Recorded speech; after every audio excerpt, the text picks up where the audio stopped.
हनुमान, जिनको श्री राम का सबसे बड़ा भक्त भी कहते हैं। अब हनुमान के बारे में तो आप सब जानते ही हैं, और उनसे जुड़ी हनुमान चालीसा को भी।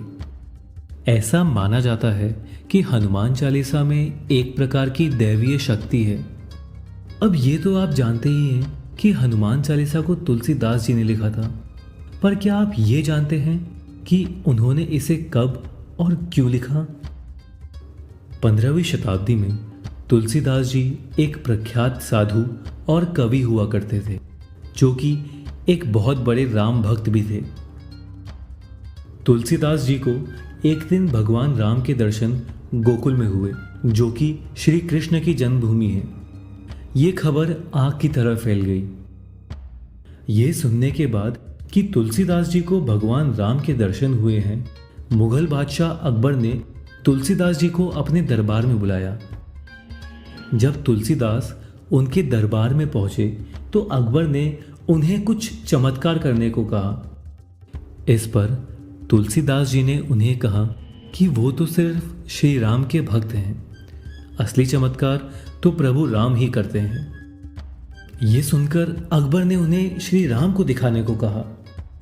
तब तुलसीदास ने कहा कि श्री राम के दर्शन बिना सच्ची भक्ति के नहीं हो सकते। ये सुनकर अकबर आग बबूला हो गया और तुलसीदास जी को जेल में डालने का हुक्म दे दिया। तुलसीदास को फतेहपुर सिकरी की जेल में रखा गया, जो कि उस वक्त अकबर का किला हुआ करता था। कहते हैं कि तुलसीदास ने जेल में हनुमान चालीसा लिखी थी। शुरू के 40 दिन में जब तुलसीदास हनुमान चालीसा लिख रहे थे, तब वो साथ ही साथ हनुमान जी से इस मुश्किल की घड़ी में मदद करने की प्रार्थना भी कर रहे थे। 40 दिनों के अंदर हनुमान चालीसा पूरी करने के बाद तुलसीदास ने हनुमान चालीसा पूरी बोली, और उनके हनुमान चालीसा पढ़ने के बाद अकबर का पूरा किला बंदरों से भर गया। बंदरों ने सब जगह आतंक मचा दिया। अकबर की सेना ने बहुत कोशिश की, लेकिन बंदरों पे वो काबू ना कर सके। ये सब होने के बाद अकबर को समझ आया कि ये जो भी हो रहा है वो तुलसीदास जी को जेल में रखने की वजह से हुआ है। अकबर फौरन जेल गए और तुलसीदास जी से माफी मांगी और बंदरों के आतंक को खत्म करने के लिए विनती की।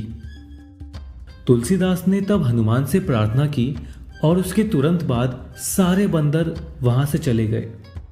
तुलसीदास ने अकबर से कहा कि उन्हें और उनकी सेना को ये जगह खाली करनी होगी, क्योंकि यहाँ श्री राम का वास है, इसलिए यहाँ इन बंदरों के सिवा और कोई नहीं होना चाहिए।